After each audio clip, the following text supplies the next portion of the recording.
Astra Travelers, and welcome to another episode of Tales of Teyvat, a Genshin lore podcast. Last week, we discussed the woman in charge of Liyue, Nigguang. This week, we're talking about Sayu and the Shuumatsuban and everything that goes with our cute little green Sonic. Hi, it's Bees.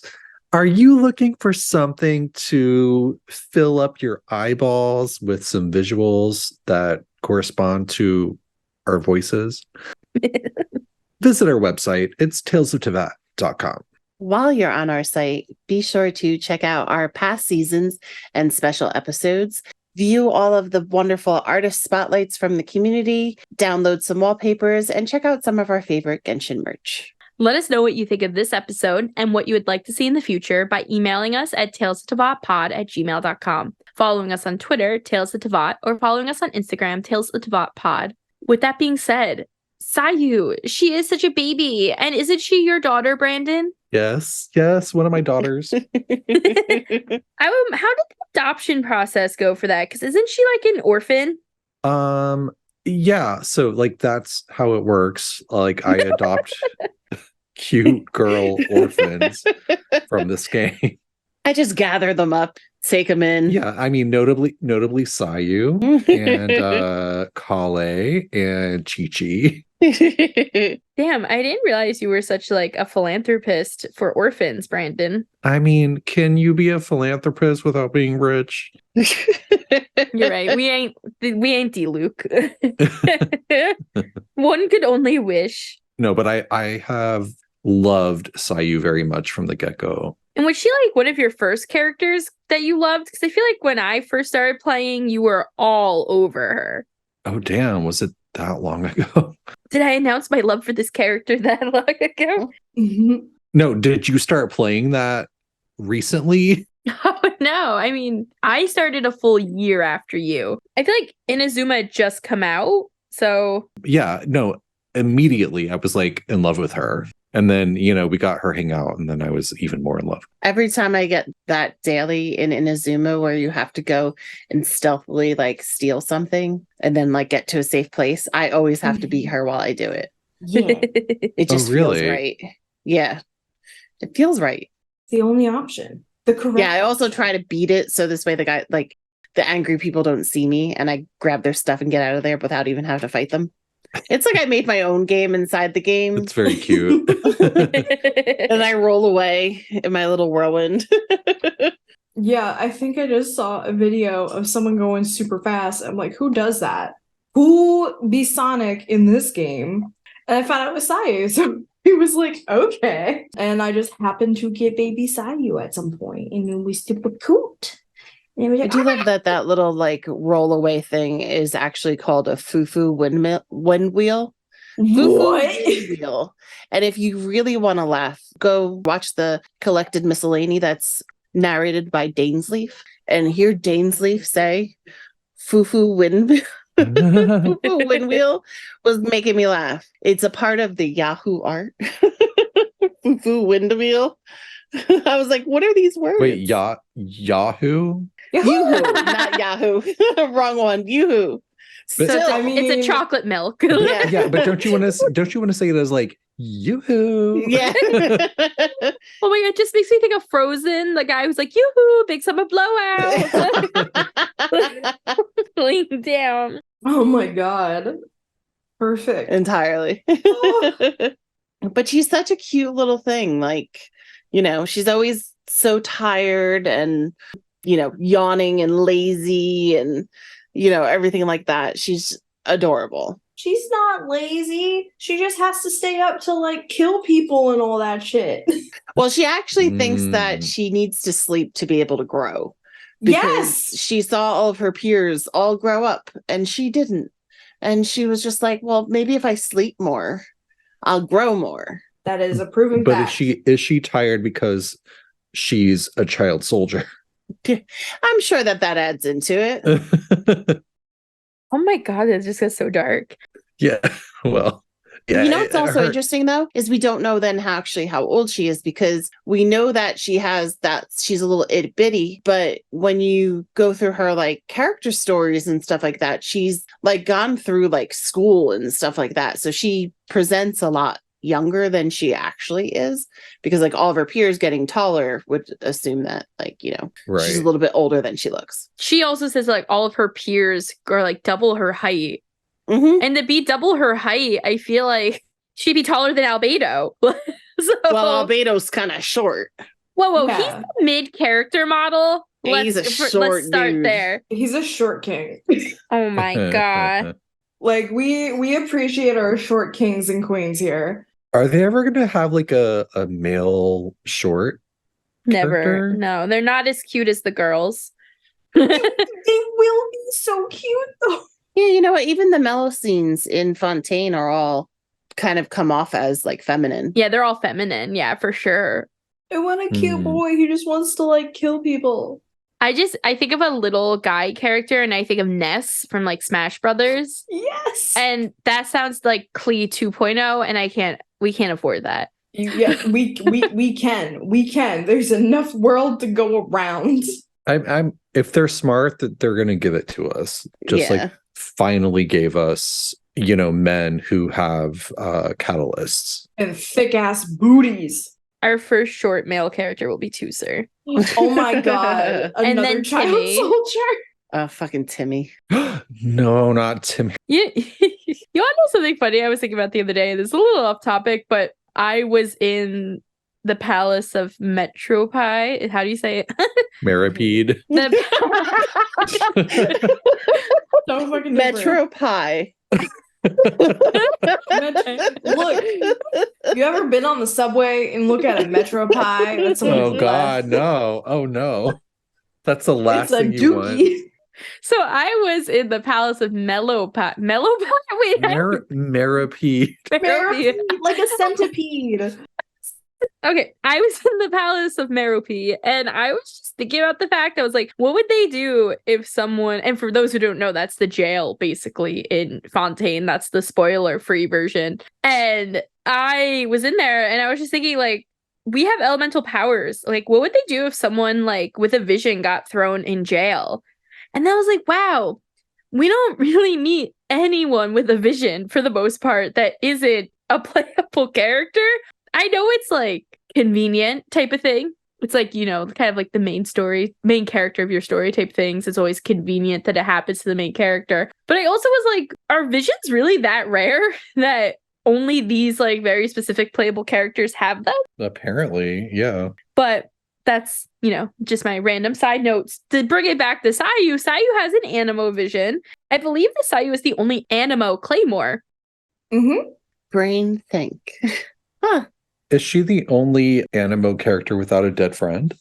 That we know of, but she's an orphan, right? So Yeah, and there's some dead friends in the actual Shuumatsuban that you can kind of like, maybe it's like dead friend adjacent. Right. not the adjacent.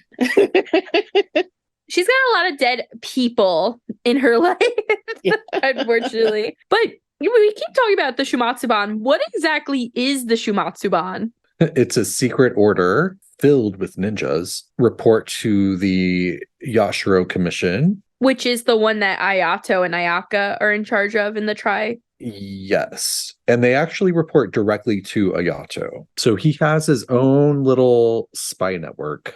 Yeah. And before him, it was his dad. So it was one of the things that he took over once his dad died. Is that Sayu's dead friend? Yeah.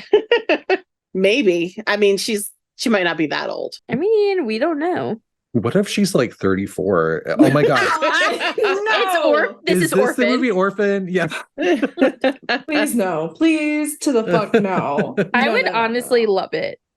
Which is based on a true story. And I watched the documentary about that. It was very disturbing.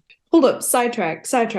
I thought the true story was just, it ended up being like they were an actual kid. It wasn't actually an adult. No, she was an adult. Yeah, there's a documentary about her and it's fascinating. And when you watch it, you're like, oh, she was actually just abused by these people, much like Sayu. I believe there's an SVU episode that kind of follows the same kind of story too. There's a regular Law and Order episode that also follows a similar plotline. I think after the movie came out, there were a couple of cases that parents decided that they were just going to throw this scenario to the wind. and see what catches. Which one of our Genshin characters do you think would be in Law and Order episode? Heizo. Because it's like everybody Heizo. like, you know how like everybody who's been on like Oz or like Orange is the New Black, like actors would be in there. Oh. Oh my god, I saw something that Griffin Burns was in iCarly. iCarly, SVU, same thing. Same thing. You know. Max Middleman was probably in kids. SVU. He's everywhere. I mean, I think the real answer is Itto. Yeah. He would be Ice. He'd be No. same energy. Absolutely. Back to our Shuumatsuban. So, Brandon, you were just explaining what the Shuumatsuban was, and Sayu was a member of it. And I think what's interesting is she's not necessarily noted as the youngest member. So maybe she is 34. We don't know. She is considered the resident ninja, though. So she's still living with them. Because, like, they take in orphans and train them at a young age. Yeah, So- child soldiers. Yeah, Sounds familiar. exactly.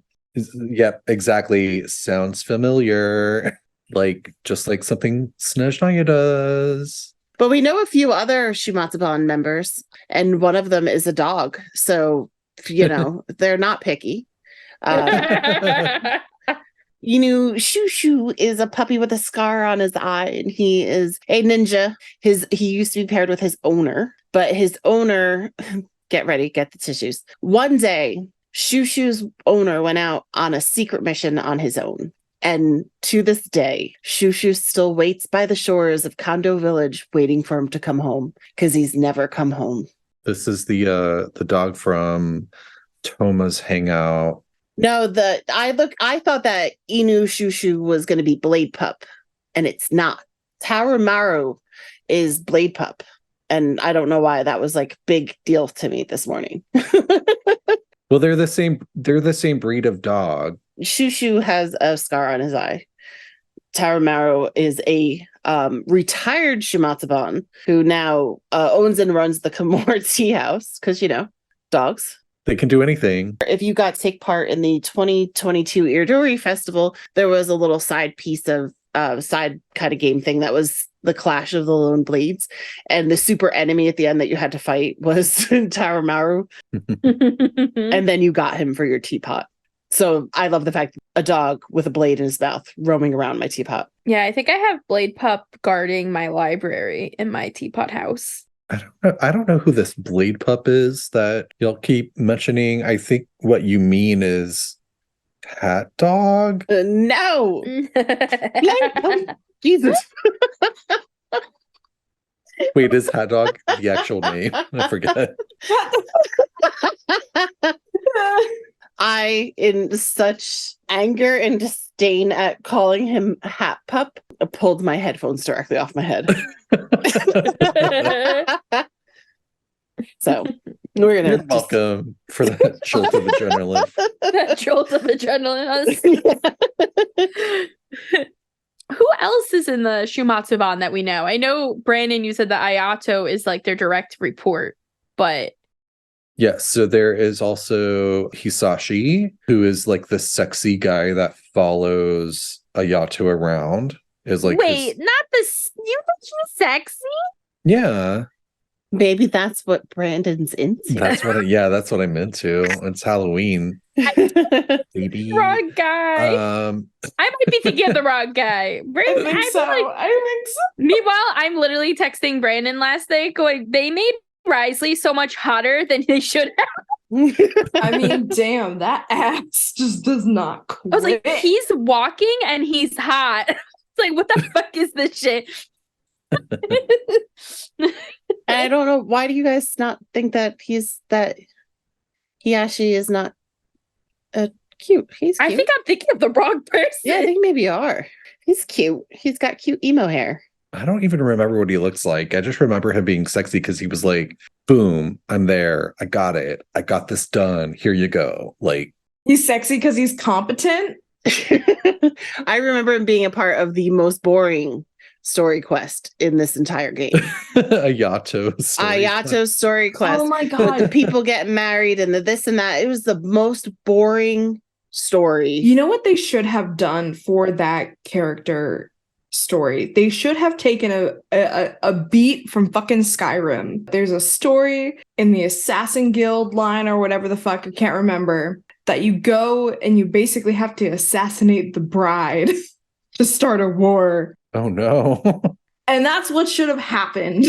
I'm dead. We should have had something like we had the like nice diplomacy, but have a red wedding at it. Like give me some Aw. Game of Thrones shit. But I like them together. Like I like that couple. Yeah, no. Everyone else can die. Like her parents, her dad can die. Also, I googled Hisashi and I was thinking the wrong person. He is hot. I can go a hot NPC. I can go for that. Everyone is like Googling Hisashi right now. You know what's funny is that story with him is so boring that even when you guys were talking about it, I totally zoned out. I think it's like Wow. it's like in my head as like a sleeping pill. It kind of is. There isn't anything juicy happening, and there's a wedding. Do you remember him though, Tiff? Oh yeah. Mhm. Okay. Like he disappears and appears. He's like, Yeah. I got your special drink, boss. Like, And it's weird. And then he offers to take the bad drinks to Toma. yeah. I feel like he also shows up, and I'm not going to remember which. Maybe it's Ayato's miscellany video, collected miscellany. There's a time when we see the Shuumatsuban actually like go attack. Like Ayato's like, okay, go. And I want to say he's a part of that too. Is that the miscellany where the Shuumatsuban is? I think. Oh god, is this during? Like it's assumed that we're either doing the Raiden fight or the Senora fight. I don't think so. I think the thing that kind of gets the most like kind of like, ooh, are we actually doing it for Ayaka? Oh. Yeah. Like, are we using is Ayato doing something specifically for his sister, not for the good of the nation type of thing? Like using his power. More than likely for his sister. Yeah, why not? I mean, hey. It could be for both.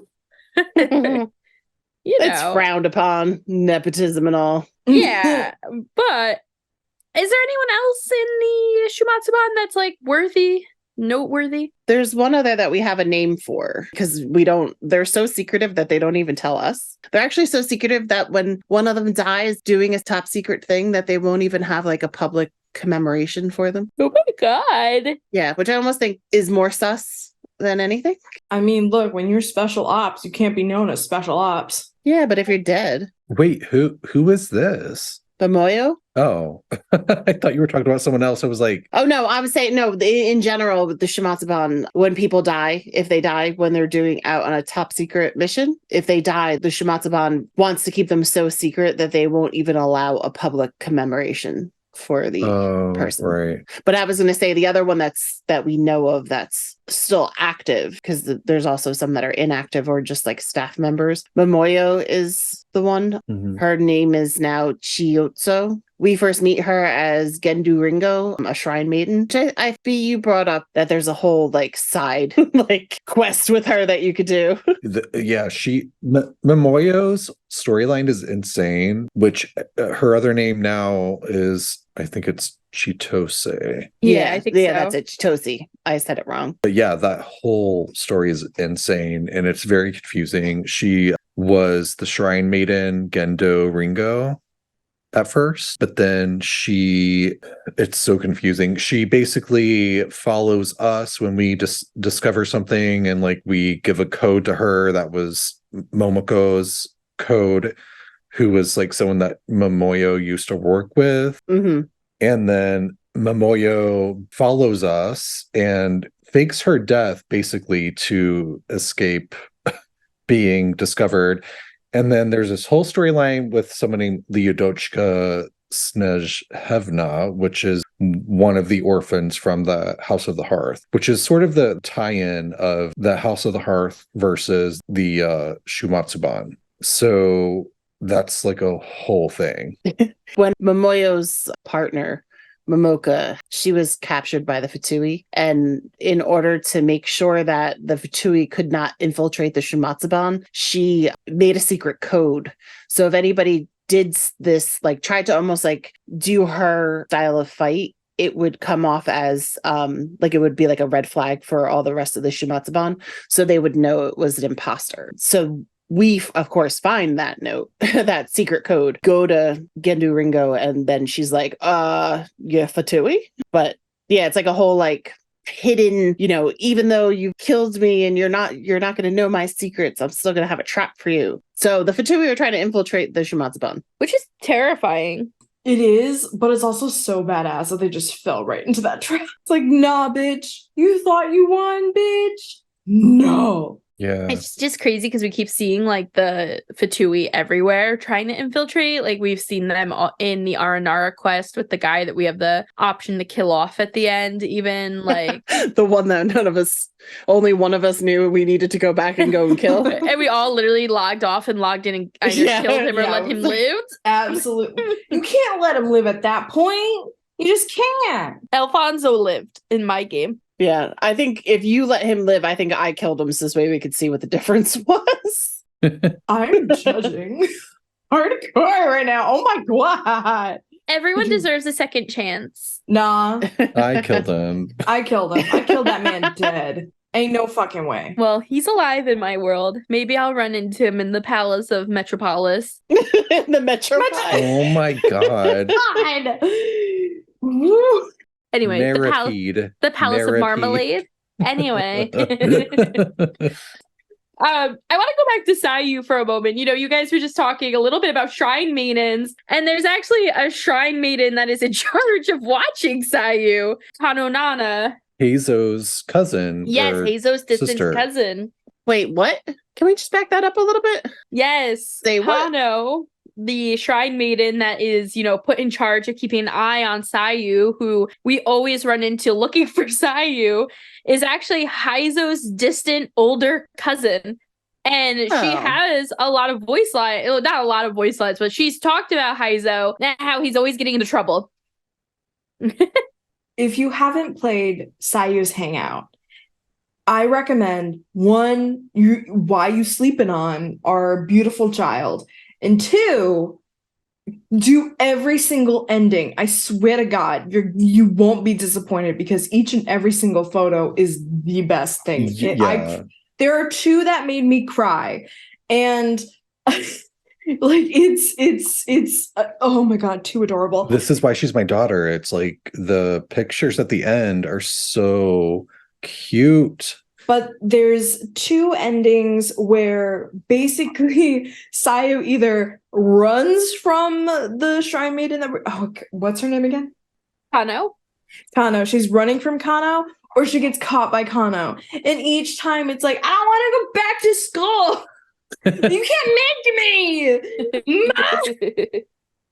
And just because I like to bring up the teapot as much as I possibly can, because I want everybody to love the teapot so they make it better. When you do any of your hangouts, there is a frame that you can make in your teapot that then you could take the pictures from the hangouts and place them on your wall. It's very cute. I have Noelle's one in the entrance of my Mondstadt one. It's very cute. I have a hard time hanging pictures around my teapot because Child and Lumine share a bedroom in my teapot, and I don't want Child to get jealous. Well, that's why you gotta do the stupid funny ones. It can't look romantic. They all look romantic except for like the one of Shang-Yun dying. Yeah, put that one up. It's funny. There's just 13 versions of Shang-Yun dying on my walls. That. Yeah. And he'd be like, death, murdered. Yes. But so Sayu is put under care of Kano. And besides Kano also being Heizo's cousin, she's also pretty close with Yae Miko. Mm-hmm. Well, it makes sense because she's a shrine maiden. You're right. And then another thing that I found really interesting about Sayu, besides her height issues, which we'll get into in a minute, is that everyone always confuses her for a Tanuki. He's And- not a tanuki. Okay. But she totally is, and I will explain why. Yes. The fact she hates when people call her a tanuki, that she actually will fight you. she'll bite Yeah, them. understandable, but it's also go back to why she's mad about it. Sayu says she's a Mujina.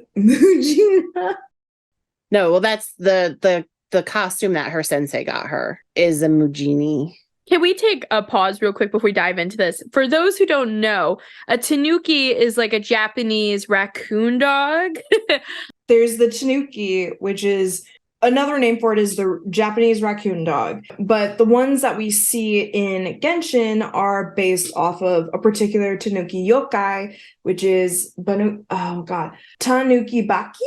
Basically, they can like poof, which is what we see. Right. They do a lot of like shape shifting. They're like considered masters of disguise. And a Mojina is a different type of like Japanese animal. It's actually a badger. Well, the thing is, though, it was Majuni was used for both Japanese badger and Japanese raccoon dog. When you look at both of them, unless you're looking at their teeth, they are very similar in color, in markings, in build, and they've kind of been used interchangeable for a very long time. Right. But I think that the fact that they're making such a big deal about the fact that there is a difference here means that like there is a difference between them. And either way, she's a little girl. She's not actually even a yokai or anything like that. No, but she's a cute baby. Tanuki. She's not a tanuki. She will bite you. There is a quote, I think it's in her character story, where it says, even gentle rabbits bite when provoked. That's what they're talking about when they're saying Sayu dislikes it so much. She says that she'll bite people for like calling her a tanuki or for patting her on the head. Yeah. She's attempted to bite Itto because he patted her on the head and she thinks that like if you pat her on the head, she's gonna remain short. Okay, look. She offers head pats as payment. She only allows 2 people to do it. Traveler and Yaimiko. I think Traveler because obviously we're like the best thing in the entire world. So everybody loves us in every single way. And Yaimiko because she's afraid of her. Who isn't? Yeah. Yaimiko like can find out Sayu, like, because part of Sayu's ninja training and her, that as we mentioned in the beginning, the Yuhu art, a lot of that is based on like teasing your enemy or like hiding from them. It's not actually like a battle style. It's more of like a hiding in plain sight or disguise. Yeah, so like a she does all tanuki. these like, not a tanuki. It's a whole art of ninja. One of the things about Yaimiko that she dislikes is that Yaimiko always sees her because she's got a keen eye like a fox, so she sees Sayu and all of her little disguises and little hiding things. It makes sense because being that Yaimiko is a very high, like a very powerful yokai. I mean, she might just be, yeah. Well, she could probably smell her from like. I'm curious about this whole sensei. We haven't met sensei, whoever they are, but it makes me curious why he or she specifically gave Sayu like the Mujina look. And they're very specific. Like her outfit is called like Mujina Minor, I think, because she's a little Mujina. And, one day she'll get a different outfit name if she gets a fit that we can buy. She needs something that looks a bit more like a badger if she's gonna say it's junior. Well, my question becomes like, did her master give her that outfit because she is the only one who studies that art specifically? So is that something that like in the past, everyone who studied that specific ninjutsu style had? Like they all had like little like Mujina or Tanuki style clothing that they wore, because we've seen Sayu definitely use her clothing to hide too. Mm-hmm. I think specifically in the Iridori festival, at one point she was a barrel, but she was like a Tanuki asleep inside a barrel or a Mujina asleep inside the barrel. So I'm wondering if like that fit is very specific for the job, or if the sensei was just fucking with her. Like, I don't know. Yeah. I think maybe because you bring up a good point, and we know like that there are so many yokai and different yokais all around Inazuma. I kind of think her sensei might be Mujina, That would be but interesting. maybe they've like, gone someplace, turned into a statue, like a very well-known Tanuki. And one of the last things that they gave Sayu was this cute little outfit. And they're like, I'm gonna wear this always because my sensei gave it to me. So what you're telling me is the true reason that no one else knows the Yoo-hoo arts is because their sensei is a statue and Sayu refuses to teach it to anyone, specifically Toma. Well, but remember, sexy Hisashi is able to like disappear randomly and then appear randomly, just like Sayu does. So he's a Tanuki. I think that's just like a ninjutsu art. Wait, bringing this back to Naruto. Because every time I think of Sayu, I think of little Naruto, and like when he was still just like a stupid like orange baby. One of his senseis was like a frog dude. And he kind of got like frog ninjutsu or toad ninjutsu. I can't remember.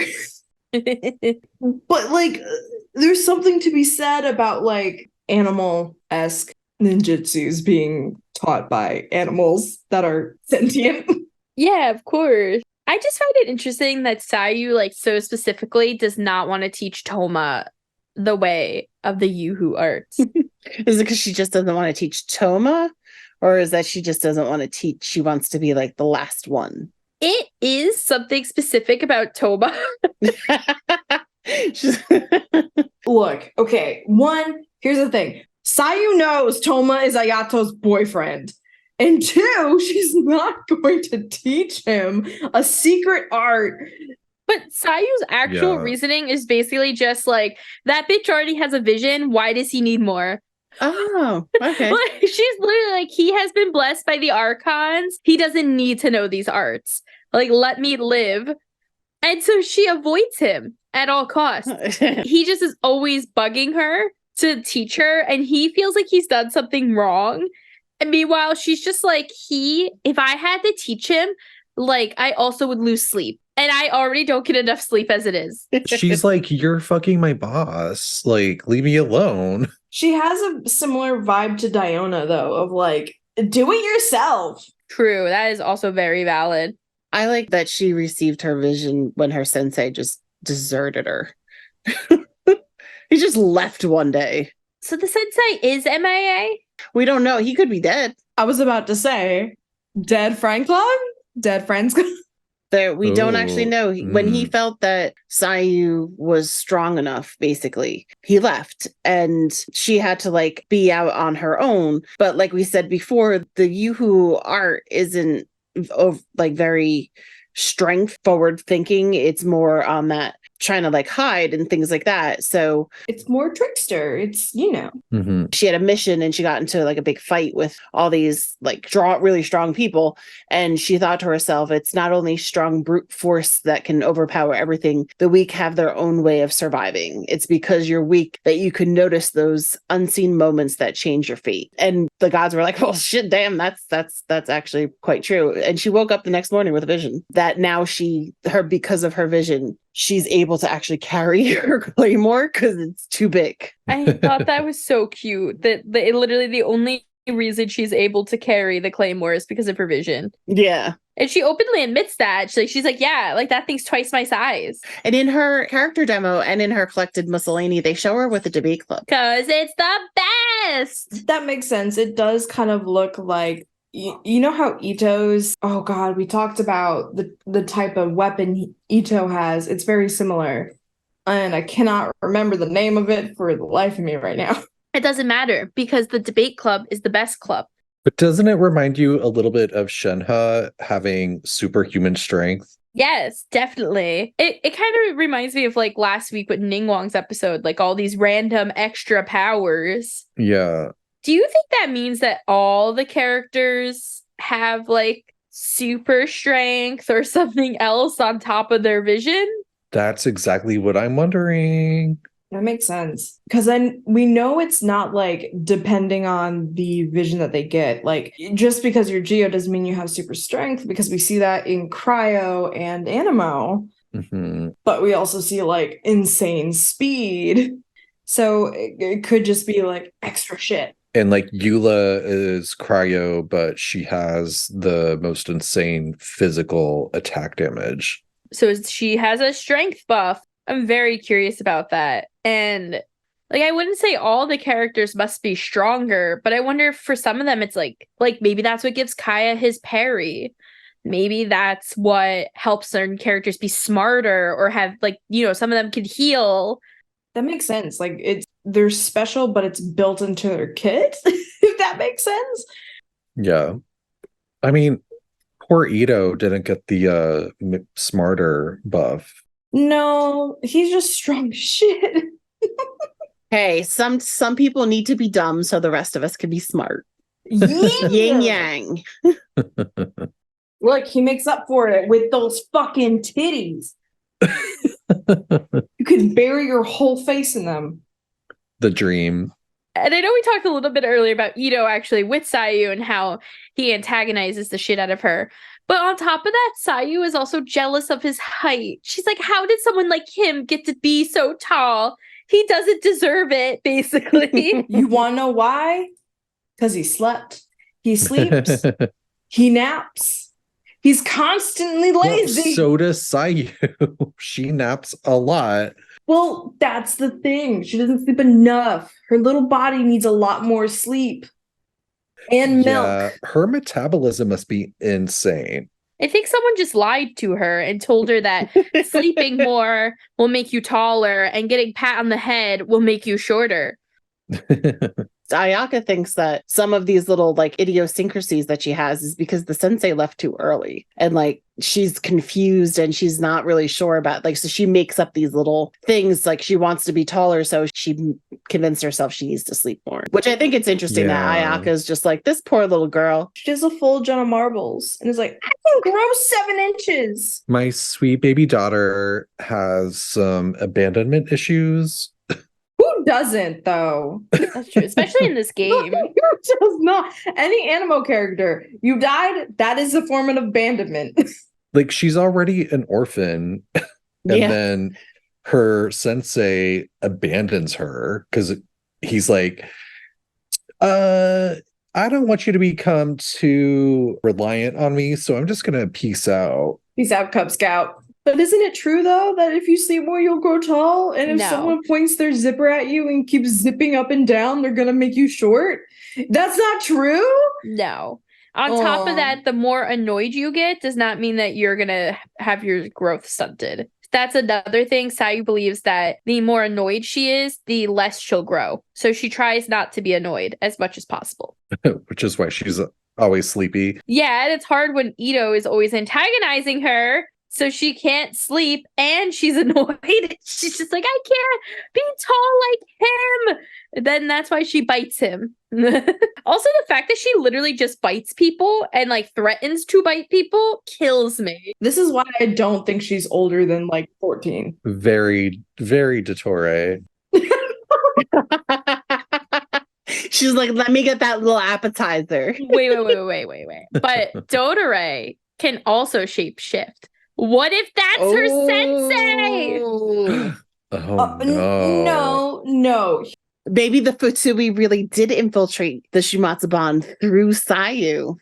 Unintentionally. I refuse to believe this, mostly due to the fact that we know the influence Dottore has on people. Case in point, Kale. And we don't see the same stuff with Sayu. Sayu just has like regular abandonment issues and not like tormented abuse. I don't know. I think it's some level of trauma though. And I think that he still could have taught her the way of shape-shifting and everything. And listen, I think this just really concretes in the fact that Dottore throws a really weird wrench into this game because he truly could be anyone or anywhere. Like a shape-shifting scientist? What the fuck, Hoyoverse? Maybe he's Baki Tanuki. Oh my god. All right. He's also Suspedo. He's Leodochka. He's Master He is Barca. Arlecchino. The boring dude who got married in a story. Me. Sorry, I didn't tell you guys. I'm Dottore. Damn. Are you gonna go cannibal on us now? No, absolutely not. I don't even like red meat, let alone human meat. But besides the point, She knows because she's tried. no, I mean, I definitely bite my fingers. Does that count? Like, I bite my like nails and stuff. So it's not Ooh, oral tasty. fixation. So, Sayu is actually pretty famous across Inazuma, despite the fact that she is hidden and sleeping all the time and possibly 35. The knowledge of Sayu has been spread all the way to Watasumi Island, where Goru and Kokomi have both heard of her. And they've heard that she's really skilled, and they believe that like having Sayu over on their team, especially during like the war, would have been great. But they've heard that she's really unruly, and so they were like, maybe not. I mean, I think you get really famous when you run around like Sonic. So Because look, she is a green Sonic with a bushy tail and the cutest outfit. How can you not be famous? I mean, but how many people see the cute outfit when she sleeps all day? Easy, because you see the barrel she turns into when she sleeps. True. She's famous all the way down to Watasumi Island, which I think is fun. And Wait, are you calling her Daruma the barrel? Or you mean an actual barrel? I don't know. The Daruma looks like her outfit. That's why it looks cute, and that's why I'm assuming people see like, cute, and like, attach it with Sayu, because she'll probably wake up and it goes poof. And like, there's a child. I wasn't sure if you were because she was specifically a barrel in Hirodori Festival. Like, Maybe. Well, first of all, she's not a child. She's 34 years old. So I refuse to be part of that narrative. No, she's a baby. wait, so by barrel, you're talking about her move, right? Like her elemental Yeah, move, when she where goes she pops. sprints. Yeah. Yeah. So like, her sprint is her Sonic, and then the barrel is when she goes to bed, where she's like, it's her skill, but yeah. It goes the thing that heals and shit. That thingy. the Muji Daruma. A Daruma Yes. is just a very round little thing without arms and legs. That's a good luck charm. And you can also put Darumas in your teapot. Let's just say this has been a long advertisement for your Saren teapot, brought to you by Tiffany. Something interesting, we were talking about how she hides a lot or whatever. And Yae Miko actually suggests that Sayu has an accomplice that helps her hide. Oh, Oh, really? Yes, that is in Yae Miko's voice line about Sayu. Oh. But nowhere else is that suggested or hinted at, or is there any additional information about that? Which I think is kind of sus. And also, like, damn it, Yae Miko, why do you know so much? Like, why aren't you telling us? Unless that person is Ayato, of course. Or Venti.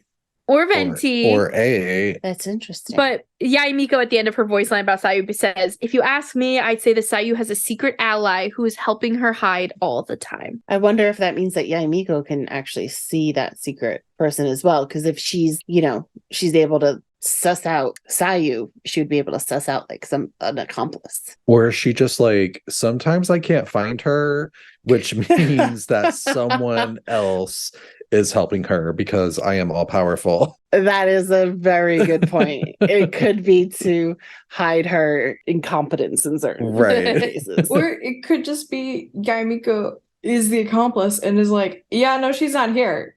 But no, she's there. And is like actively deciding to help her out in a certain circumstance. I like the idea, but the only reason I'm going to disagree is because Yae Miko talks a little bit about Kano, and she kind of feels bad that Kano is constantly looking for Sayu and says, like, she doesn't even have time to read anymore. That's how often she's looking for Sayu. So I feel like unless Yae is like fucking with her friend, which is also totally possible. I mean, she fucks with us. Yeah, so it is possible. But I also think it's funny because Yae Miko she knows, that she's not a Tanuki, so she doesn't like obsess over her tail like she does over Goru's tail. Yeah. She knows that one's fake. And another character that has some interesting ideas behind Sayu is actually Yoimiya. Yoimiya basically thinks Sayu's depressed and needs to make friends. Oh. Well, why doesn't Yoimiya become her friend? Well, she tries to, Oh. but Sayu wants nothing to do with her. So Yoimiya is always constantly trying to like take her to the festivals in town, like help introduce her to new people since Yoimiya knows all the kids. She thinks that like, maybe she'll slowly pick herself up again. That's what Yoimiya says. That's cute. So like, I don't know if Yoimiya thinks that she's depressed because her sensei left or what, but Sayu sees Yoimiya as just like annoying. That's my daughter.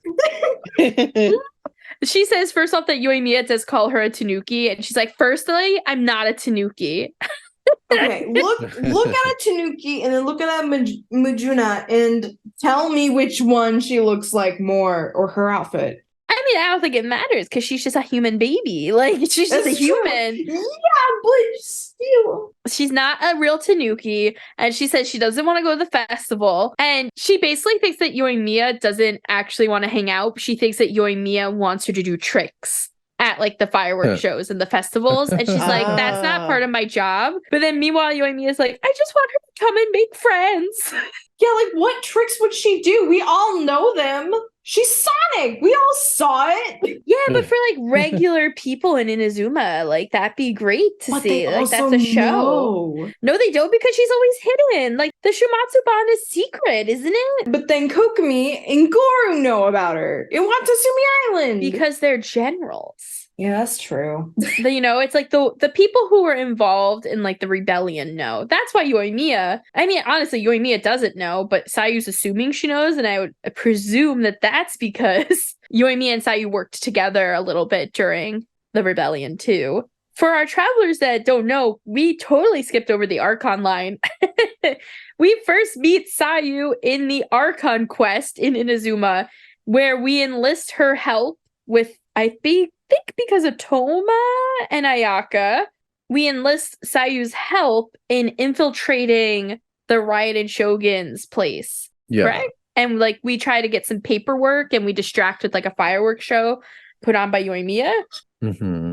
Which brings us back to the Ayato character trailer that we were kind of talking about earlier. But besides that, Sayu's not in any like Archon quests, right? I mean, besides that, no. She should be. She should be. My daughter should be, but she's not. My daughter should be in everything, just like Albedo should be in everything. You'd think she would be, helpful in some of those scenarios. Yeah, like she can sneak into a palace and like steal paperwork and not be seen. Gee, I wonder if we could use that somehow. Anywhere else in this game. Marmalade. Anyway. So does the presumed secret society know about the actual secret organization? And by that you mean the secret society that Diluc's in? Do they actually know about the Shuumatsuban? Mm-hmm. Good question. I've kind of brought it up last time too with Nigguang. But I still keep going back and forth. Like the Shuumatsuban, I would imagine, is very smart. And I mean, obviously, Ayato knows a lot. So Ayato, even if he's not in that other secret society, I would imagine knows about it. Maybe they work for the other secret society? Yeah. Do we think Ayato's in it? Well, yeah, we've definitely said that before. Yeah. I think it's all dependent upon if Ayato's in that secret society or not with Dilu. And we've pretty much all said yes, that he's in it. Mm-hmm. I mean, it feels to me, the fact that we have the Shuumatsuban, the fact that we have like all this underground network and like all this stuff happening, it's really hard to think, nah, he couldn't possibly be a part of this. There's got to be at least a little bit of a tie, even if it's just like he knows about it. Yeah, and we know Ayato too has been like goes MIA on business a lot to things that like Ayaka is not even really sure what he's up to, or Toma at that point. So it's definitely possible that he's in it and that's what he's up to. And last week we kind of were talking about like Nigguang and Yelan and how maybe Yelan is Ningguang's like boots on the ground and the kid spy network, because we just have a ton of children spy networks across this nation. But it's definitely possible that, Ayato is in it and that Toma and the Shuumatsuban are also his feet on the ground. It would make sense why Toma is so well respected as well. Well, for the most part. I know Toma has some issues with respect because he's not from Inazuma too. I also think that there's like just some really good parallels of the Shuumatsuban and House of the Hearth. Yeah. Which is the orphanage run by the knave / Arlecchino. It's the Fatui orphans against the Teyvat orphans. Yeah, I mean, Momoyo was, she was a ninja employed by the Shuumatsuban. She fakes her death and then is replaced by Liyue Snezhevna.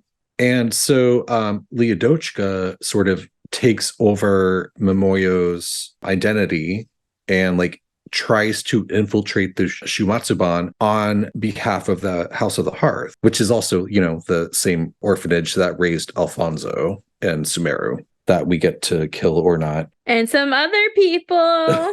So then Momoyo was friends with, we talked about Momoka. So Momoyo ends up getting her eye injured and wears an eye patch. And then Liyue takes over her identity for real, like after we sort of save her from the Fatui. We're like, girl, you don't need to do this anymore. Like, we got you. So she fakes her death and becomes the Shrine Maiden Gendo Ringo. Meanwhile, the real Momoyo, who's now wearing an eye patch, because this game loves that, she changes her name to Chitose and disappears. I hope that we get to like see these characters again and like close some open-ended questions about them. Well, it's so interesting because it all ties back into the Fatui, and Liyue boss is named Ethim Snezhevich, who is another orphan from the House of the Hearth, and he's sort of codenamed as like the teacher. And he actually has something very interesting to say, which is that when the knave, or not him, but I think it's Momoyo / Chitose, she tells us that the knave changed hands because we don't really know why, but basically the Arlecchino that we know overthrew the original Arlecchino. Did y'all know that? Yes, Fremine actually has that in his voice lines as well. That, like, I was shook. I was like, wait, and doesn't Child have like old voice lines about her? Yeah. So I know in Fremine's like storyline, it talks about the fact that like the old Arlecchino had made some sort of promise and the new Arlecchino like made up for it or something like that. So I had no idea. Do you think any of our other harbingers then are not the originals?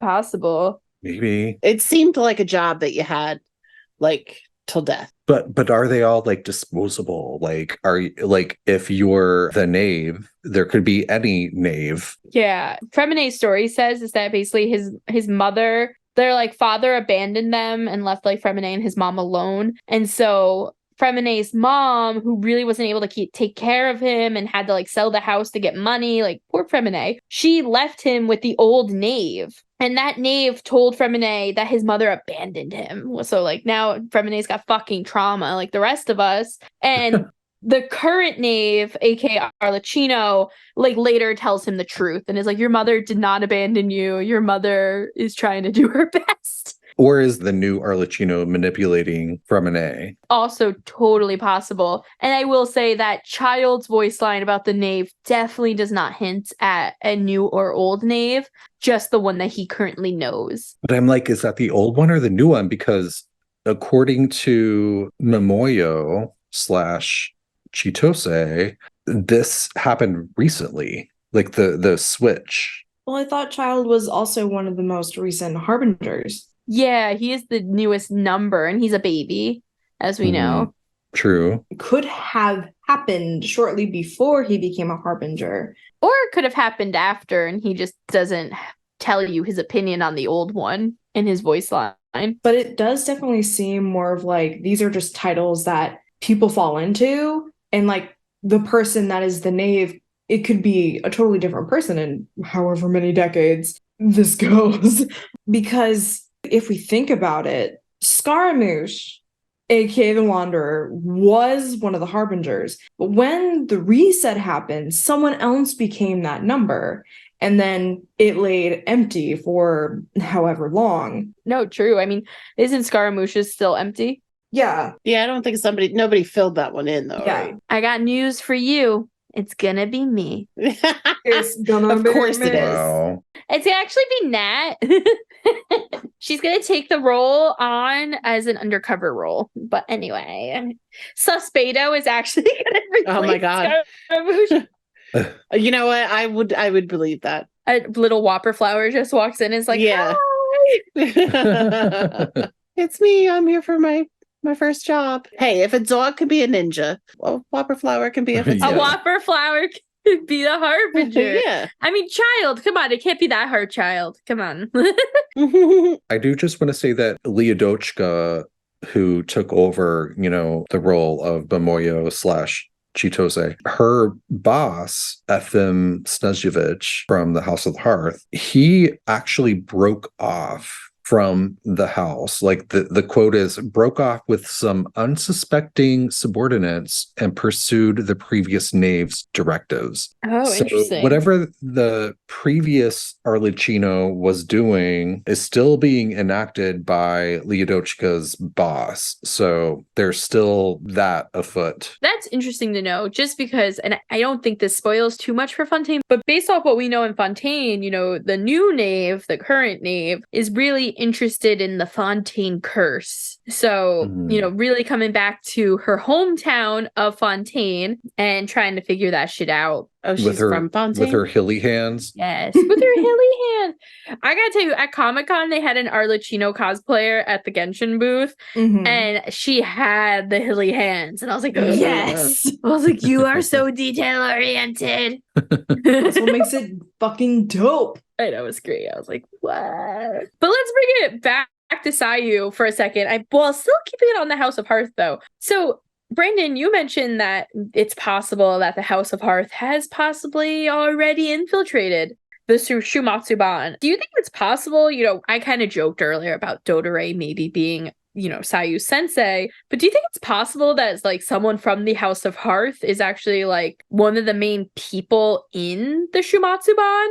Like whether or not they broke off and are doing their own thing or whatever it might be. Ayato seems too smart for that, right? But I mean, Liyue tried, but that came to a head via Traveler, and then we saved her and sort of rescued her from the Fatui. So I don't know. Like, I've never thought that the Fatui had infiltrated the Shuumatsuban. I could be wrong, but I was just curious because there's something in this game about using orphaned children for your gain.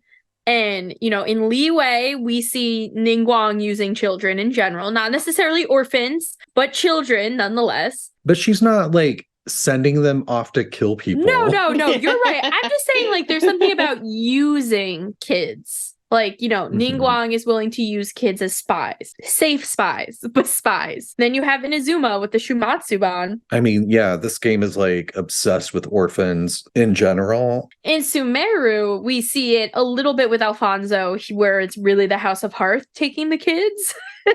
But it is happening at Sumeru. In Fontaine, we have more House of Hearth. The only place that doesn't really happen is Mondstadt.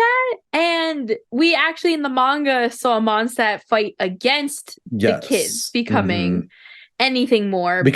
Because Snezhnaya was basically trying to broker a deal to take their kid. Like, they were trying to recruit the kids from Mondstadt over to Snezhnaya. So I think it's Kaya that's basically like, you're not going to use our kids as like a blood deal or something like that. A blood tax, yeah.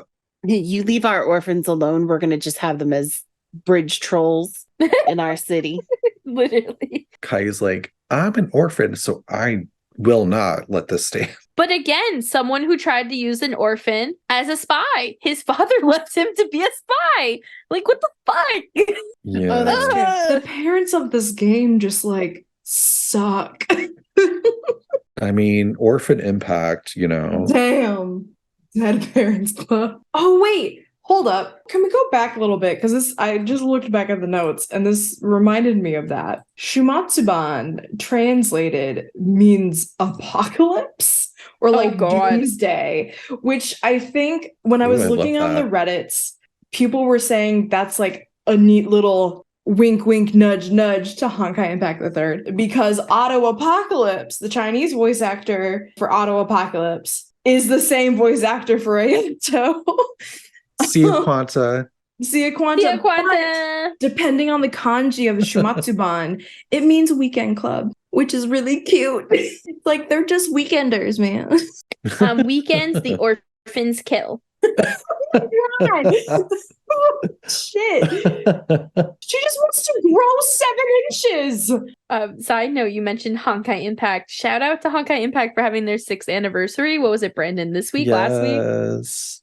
This week. Brandon sent me like the saddest little video that I watched. Oh, so beautiful. I wish I could send it to Vanessa, but she's not caught up on the game. It was like, she'll be spoiled. Meanwhile, Brandon sends it to me and is like, the whole game is now ruined.